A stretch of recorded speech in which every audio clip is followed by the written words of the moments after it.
Baitul Maqdis, Masjidil Aqsa dijadikan kandang kuda.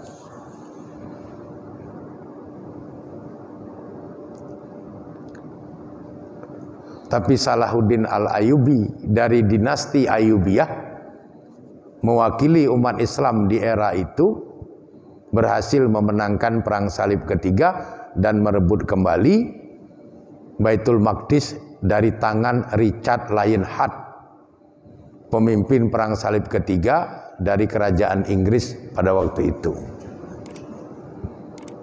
Namanya saja sudah Richard Lionheart, Richard berhati singa.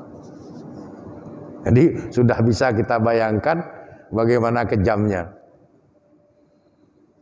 Jadi kalau 70.000 tewas dibantai, itu belum dikira.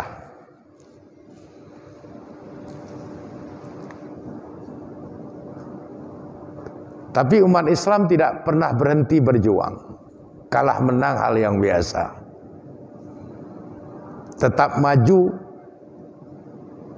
untuk mengambil kembali apa yang merupakan haknya. Jadi umat Islam ini berjuang hanya mengambil kembali apa yang menjadi haknya, bukan merampas hak orang.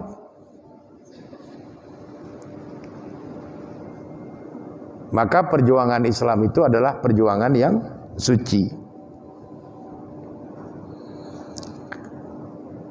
Dan Qadhi Muhyiddin bin Zakiyuddin ini adalah orang yang pertama memimpin sholat kembali di Masjidil Aqsa setelah 90 tahun tidak ada sholat jamaah di situ.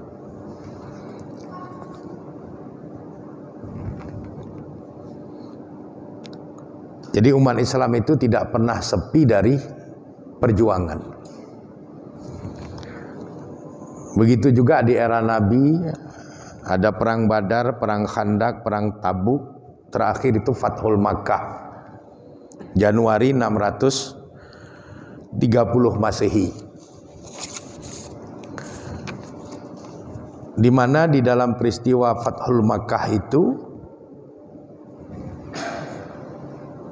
ada sesuatu yang hebat yang ditinggalkan oleh Nabi Muhammad SAW,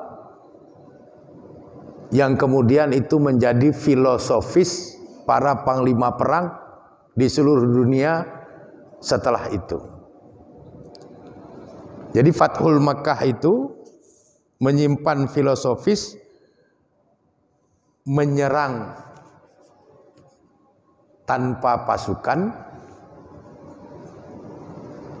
mengalahkan tanpa menghinakan.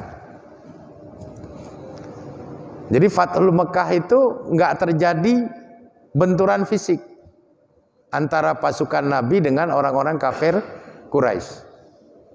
Orang-orang kafir Quraisy menyerahkan tanpa peperangan Makkah kepada Nabi Muhammad SAW. Dan Nabi pun memberikan kemuliaan kepada orang-orang yang sudah dikalahkan tanpa peperangan itu. Apa kata Nabi? Yang masuk ke rumah Muawiyah bin Abi Sufyan aman. Yang masuk ke tempat rumah ibadah mereka sendiri aman.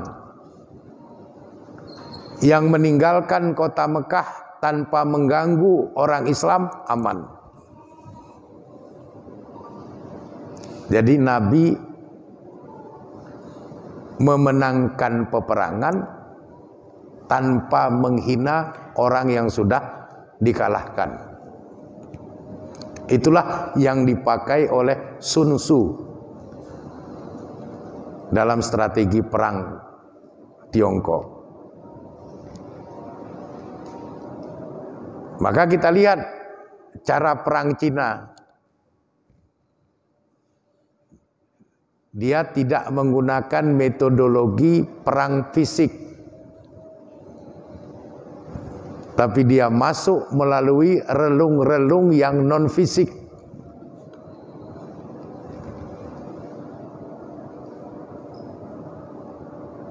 ekonomi, pertambangan, kebudayaan, ya Mas.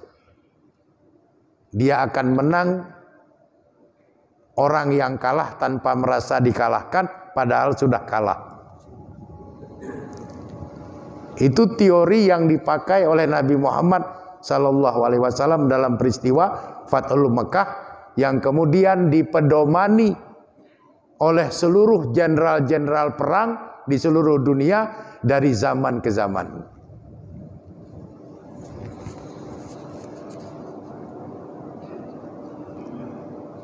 Jadi Fathul Mekah itu menyisakan strategi perang yang paling canggih dalam peradaban dunia. Ini hal yang hebat.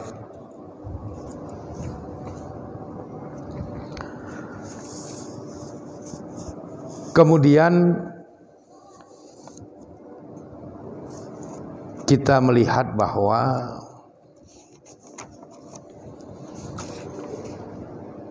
Islam memiliki satu konsep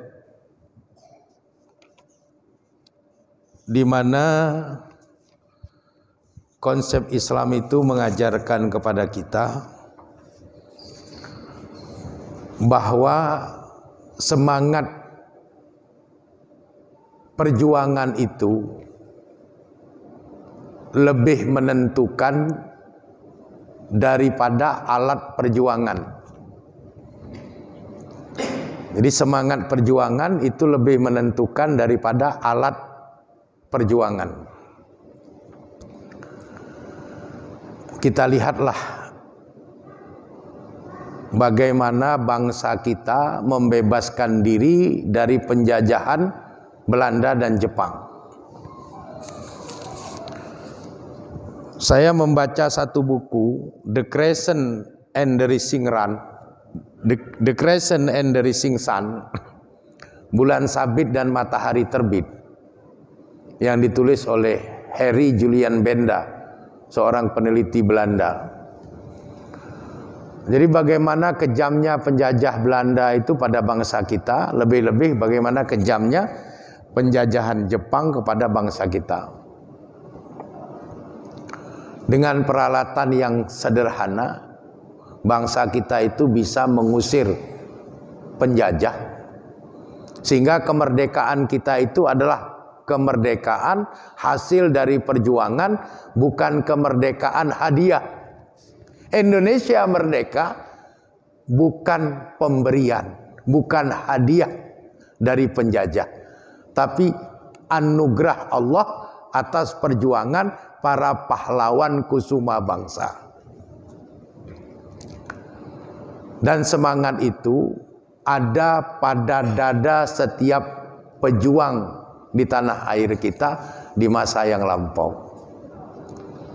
Dengan satu keyakinan seperti yang Allah firmankan di dalam surat Al-Baqarah, surat kedua ayat 249. Kam min fi'atin qalilatin ghalabat fi'atan katsiratan biiznillah. Wallahu ma'as sabirin. Kam min fi'atin qalilatin ghalabat fi'atan katsiratan. Berapa banyak kelompok yang sedikit, golongan yang sedikit mampu mengalahkan kelompok dan golongan yang banyak biiznillah, dengan izin Allah. Peralatan persenjataan kita bambu runcing, tapi semangat perjuangan yang kuat dan hadirnya ridha Allah kepada para pejuang bangsa kita,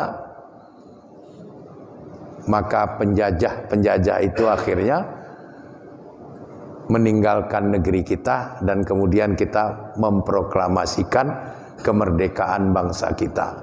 Dan itu bukan hadiah penjajah, tapi rahmat dan berkah dari Allah atas perjuangan para pendahulu kita, para kusuma bangsa.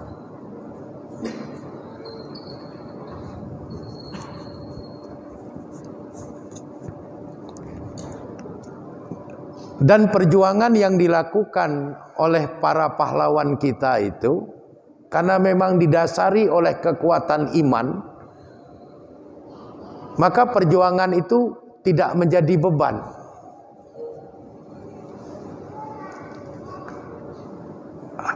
Ini bisa kita tangkap dari apa yang diucapkan oleh Teku Umar, Allah yarham.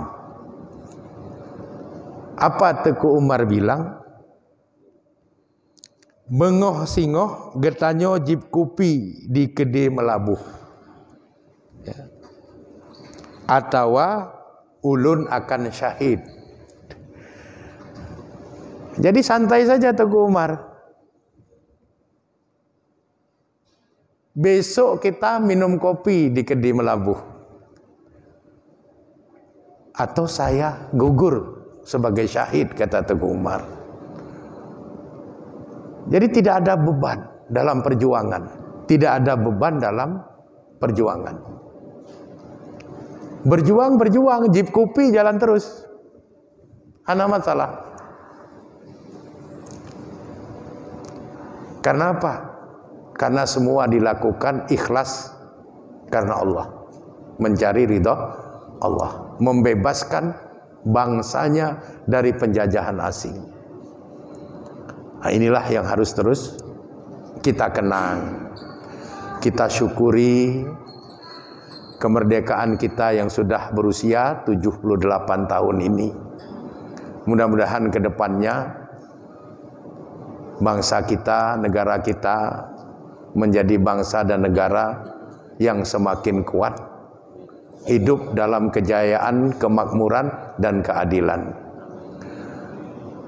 Inilah yang bisa saya sampaikan, mengingat keterbatasan waktu. Kurang dan lebih saya memohon maaf. Kepada Allah Subhanahu wa taala saya memohon ampunan. Hadanallah wa yakum ajmain. Wallahu a'lam bishawab. Walhamdulillahirabbil alamin. Assalamualaikum warahmatullahi wabarakatuh.